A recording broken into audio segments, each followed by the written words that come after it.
Welcome to I dream. మనలో సంకల్ప బలం గట్టిగా ఉంటే ఏదైనా సాధించవచ్చు అనే నానుడికి ఉదాహరణ ఈరోజు మన గెస్ట్. ఆయన డిపార్ట్మెంట్లోకి వచ్చారు. వచ్చిన తర్వాత ఒక సంఘటనలో ఆయనకు అవమానం జరుగుతుంది. అవమానం జరిగిన వెంటనే మానసిక శోభ గురై తలదించుకొని బాధపడకుండా ఈ వ్యవస్థలో ఎక్కడో లోపం ఉంది, ఈ వ్యవస్థను చక్కదిద్దాలంటే ఏం చేయాలి అని ఆలోచించి ఆయన ఒక మంచి ఉద్దేశంతో కంకణం కట్టుకున్నారు. అదే సివిల్స్ సాధించాలని. కానిస్టేబుల్ సివిల్స్ సాధించవచ్చా అనే చాలామంది ప్రశ్నలకు నోరు మూయించాడు ఆ కుర్రాడు. ఆయనే ఈ వారం మన గెస్ట్. పేరు ఉదయ్ కృష్ణారెడ్డి. సివిల్స్ రాశారు. రాసి 780 ర్యాంక్ సాధించారు. ఆయన గతంలో పోలీస్ కానిస్టేబుల్గా పనిచేశారు. అక్కడ ఏం జరిగింది, ఆయనలో అంత బలమైనగా మా నాటకపోయిన సంఘటన ఏం జరిగింది, సివిల్ సాధించడానికి ఆయన పడ్డ కష్టం ఏంటనే విషయాల్ని ఆయన తెలుసుకుందాం. నమస్తే బ్రదర్. నమస్తే సార్. ఉదయ్ కృష్ణారెడ్డి 780 ర్యాంక్. ఒక 5 సంవత్సరాలు వెనక్కి వెళ్తే కానిస్టేబుల్ పోలీస్ ఒంగోలు జిల్లాలో సింగరాయకొండ దగ్గర ఒక కానిస్టేబుల్, ఒక ఐపీఎస్ అవ్వడం, ఎస్ఐ అవ్వడం, తర్వాత ఒక కానిస్టేబుల్ గ్రూప్ 1 అవ్వడం సాధారణ జరుగుతుంటాయి. కానీ ఒక కానిస్టేబుల్ పట్టుదల సాధించి డైరెక్ట్గా సివిల్స్ కొట్టడానికి వచ్చావు, 780 ర్యాంక్ సాధించావు అంటే చాలా గొప్ప విషయం. నీకు ముందు ఫస్ట్ కంగ్రాట్స్. నువ్వు అనుకున్న లక్ష్యం అనేది అంత బలంగా ఉంది. చాలా మంది లక్ష్యం పెట్టుకుంటారు, గోల్ చేద్దాం అనుకుంటారు, కానీ అది రీచ్ అవ్వడానికి చాలా కష్టాలు ఎదురవుతుంటే అవన్నీ దాంతో వాళ్ళు వెనకడేస్తారు. ఏమనుకున్నావు సాధించాలనుకున్నాం. ఇంకా గొప్ప విషయం అంది ఐపీఎస్ అవ్వాలనుకోవడం అనేది. కాకి యూనిఫామ్ వేస్తున్నావు. ఇప్పుడు నువ్వు ఎవరికైతే సెల్యూట్ కొట్టావో వాళ్ళందరూ నీకు సెల్యూట్ కొట్టే స్థాయికి వచ్చావు. అది చాలా చాలా చాలా గ్రేట్. ఎందుకంటే నీ స్టోరీ ఇప్పుడున్న జనరేషన్కి ఒక రోల్ మోడల్గా ఉండాలని నేను కోరుకుంటున్నాను. సరే, ఇక మనం విషయానికి వస్తే 780 ర్యాంక్ ఒక కానిస్టేబుల్ సాధించడం అనేది అది ఆషామాషి వ్యవహారం కాదు. ఒక సామాన్య కుటుంబంలో పుట్టిన వ్యక్తివి నువ్వు, ఒక రైతు కుటుంబంలో వచ్చి వచ్చావు. ఈ స్థాయికి తీసుకురావడానికి ఇందులో ఫస్ట్ క్వశ్చన్, 4వసారి అనుకుంటాను మీరు సాధించడం. 4వ అటెంప్ట్లో ఎలా సాధించారు, దీనికి ఏం మెయిన్ తీసుకున్నారు అదొకటి. 2, మీకు ఈ స్థాయికి తీసుకురావడానికి ఇంత పౌరుషంగా, ఇంత పట్టుదల తీసుకురావడానికి ఆ రోజు సంఘటన జరిగింది. ఆ సంఘటనలో మీరు ప్లస్ తీసుకున్నారా, మైనస్ తీసుకున్నారా? ఈ 3 ప్రశ్నలు సమాధానం చెప్పే ముందు కృష్ణారెడ్డి బ్యాక్గ్రౌండ్, ఆ రోజు జరిగిన సంఘటన. నా పేరు ఉదయ్ కృష్ణారెడ్డి అండి. మాది ఓళ్ళపాలెం గ్రామం, సింగరాయకొండ మండలం, ప్రకాశం డిస్టిక్ అండి. నా బాల్యం అంతా ఓళ్ళపాలెం గ్రామంలోనే జరిగింది. నా స్కూలింగ్, మా తల్లిదండ్రులకు వస్తే శ్రీనివాసరెడ్డి గారు, మా అమ్మగారు జయమ్మ గారు అండి. అన్ఫార్చునేట్లీ నేను చిన్నప్పుడు మా అమ్మగారు కాలం చల్లడం జరిగింది.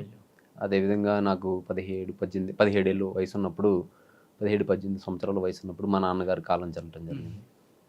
సో దాని తర్వాత నేను గవర్నమెంట్ స్కూల్లోనే నా విద్యాభ్యాసం అంతా జరిగింది. అక్కడ తర్వాత జవహర్ భారతి జూనియర్ కళాశాల, జవహర్ భారతి డిగ్రీ కళాశాల కావల్లో నేను నా ఇంటర్మీడియట్ అండ్ డిగ్రీని కంప్లీట్ చేయడం జరిగింది సార్. ఇంటర్మీడియట్లో నేను మెడికల్ ల్యాబ్ టెక్నీషియన్ అనేటువంటి ఒక వొకేషనల్ కోర్స్ని తీసుకోవడం జరిగింది. దాని తర్వాత డిగ్రీలో బిఏని తీసుకోవడం జరిగింది సార్. డిగ్రీ సెకండ్ ఇయర్లో ఫైనల్ ఇయర్ స్టార్ట్ అయిన టైంలో నాకు పోలీస్ కానిస్టేబుల్ జాబ్ వచ్చింది. 2012 డిసెంబర్ 24 ట్రైనింగ్ స్టార్ట్ అయ్యి 2013లో డిపార్ట్మెంట్లో సర్వీస్లో జాయిన్ అయ్యాను. 2013 నుంచి 18 వరకు పోలీస్ కానిస్టేబుల్గా పనిచేసింది సార్. 5 సంవత్సరాలు పోలీస్ కానిస్టేబుల్గా పనిచేసిన సమయంలో ఫస్ట్ ఏ పోలీస్ స్టేషన్కి వెళ్ళారు? ఫస్ట్ మాకు ట్రైనింగ్ అయిపోయిన తర్వాత యాక్చువల్గా హెడ్ క్వార్టర్లోనే అటాచ్మెంట్ ఉంచారండి. అప్పుడు 2014 ఎలక్షన్స్ ఉండటం. Ongole head quarter. First SP అప్పుడు మీకు? అప్పుడు మాకు చిరువోలు శ్రీకాంత్ గారు ఉన్నారు. సిహెచ్ శ్రీకాంత్ గారు. తర్వాత పోస్టింగ్స్ వస్తే ఫస్ట్ పోస్టింగ్ గుడ్లూరు పోలీస్ స్టేషన్లో పోలీస్ కానిస్టేబుల్గా జాయిన్ అయ్యాను. దాని తర్వాత మ్యూచువల్ ట్రాన్స్ఫర్ తోటి నేను Ramayapatnam coastal security police station, marine police స్టేషన్లోకి వెళ్ళాను. సో అక్కడ నాకు జరిగినటువంటి ఒక అవమానకరమైనటువంటి సంఘటన నన్ను ఇంకా ఆ జాబ్ని వదిలేసేసి సివిల్స్ని సాధించాలి అనే దృఢ సంకల్పానికి నన్ను పురుకొల్పింది. అంటే 5 సంవత్సరాల్లో పనిచేశారు డిపార్ట్మెంట్లో. రామాయపట్నం అనేది లాస్ట్ పోస్టింగా లేదా ముందేనా? Ramayapatnam last posting sir. Okay. ఈ 5 సంవత్సరాల్లో గుడ్లూరు తర్వాత ఎక్కడెక్కడ పనిచేశారు? First 1 year, around 1 year head క్వార్టర్స్లో క్విక్ రియాక్షన్ టీంలో ఉండేము, వెయిటింగ్ పార్టీ. దాని తర్వాత గుడ్లూరులో అరౌండ్ 1 ఇయర్ చేసాము. దాని తర్వాత 3 years Ramayapatnam marine police station. Marine పోలీసులు పెద్ద పని ఉంటుందండి, ఉంటుందా? యాక్చువల్గా పని లా అండ్ ఆర్డర్తో పోలిస్తే రిలేటివ్లీ మెరైన్ పోలీస్ స్టేషన్లో తక్కువ ఉంటుంది సార్ అవును. పోలీస్. ఎవరైనా సముద్రంలోకి వెళ్తున్నప్పుడు Yes. మళ్ళీ కాపాడడం అవే కదా ఉంటాయి. అవును, సముద్రంలో 3 సంవత్సరాలు పనిచేస్తారు రామాయపట్నం. 3 సంవత్సరాల పైన. ఓకే, ఏం జరిగిందని సంఘటన అక్కడ? సార్ అది నా ఉద్దేశం ఏంటంటే గుడ్లూరులో ఉన్నప్పుడు లా అండ్ ఆర్డర్లో ఉండటం వల్ల ఎక్కువ టైం దొరికేది కాదు. కొంచెం ప్రిపేర్ అవ్వడానికి కాంపిటేటివ్ ఎగ్జామ్స్కి, సివిల్ సర్వీస్కి అట్లా ప్రిపేర్ అవ్వడానికి ఎక్కువ టైం దొరికేది కాదు. సో నేను దానికోసం ఏం చేశానంటే రామాయపట్నం మెరైన్లో పనిచేస్తున్న ఒక పోలీస్ కానిస్టేబుల్ ఉన్నారు, ఆయన్ని గుడ్లూరు వచ్చేటట్టు నేను గుడ్లూరు నుంచి రామాయపట్నం వెళ్ళేటట్టు మ్యూచువల్ ట్రాన్స్ఫర్ని పెట్టుకోవడం జరిగింది సార్. అట్లా పెట్టుకొని నేను మ్యూచువల్ ట్రాన్స్ఫర్ మీద రామాయపట్నం వెళ్ళడం జరిగింది. అక్కడ సహజంగానే మన కొలీగ్స్లో తెలుస్తుంది కదా, మనం ప్రిపరేషన్ అవుతున్నప్పుడు మాట్లాడుతుంటారు. సో అట్లా యాదృచ్ఛికంగా అది నేను సివిల్స్ ప్రిపేర్ అవుతున్నాను, గ్రూప్స్ ప్రిపేర్ అవుతున్నాను అనేటువంటి ఆ విషయం ఏదైతే ఉందో నా హైవేర్ అఫీషియల్ ఒక అతనికి తెలియదు. ఇన్స్పెక్టర్ సిఐ గారు రామాయపట్నం ఆయనకి తెలియటం జరిగింది. నుంచి అక్కడ అదొక ర్యాంకరా లేదా ఆయన డైరెక్ట్? ఆయన సబ్ ఇన్స్పెక్టర్ గా రిక్రూట్ అయ్యారు, 98 బ్యాచ్ ఐ థింక్. సో పేరు ఎందుకులేదు సార్, ఎవరు అయినా మనం కాపాడాల్సిందే.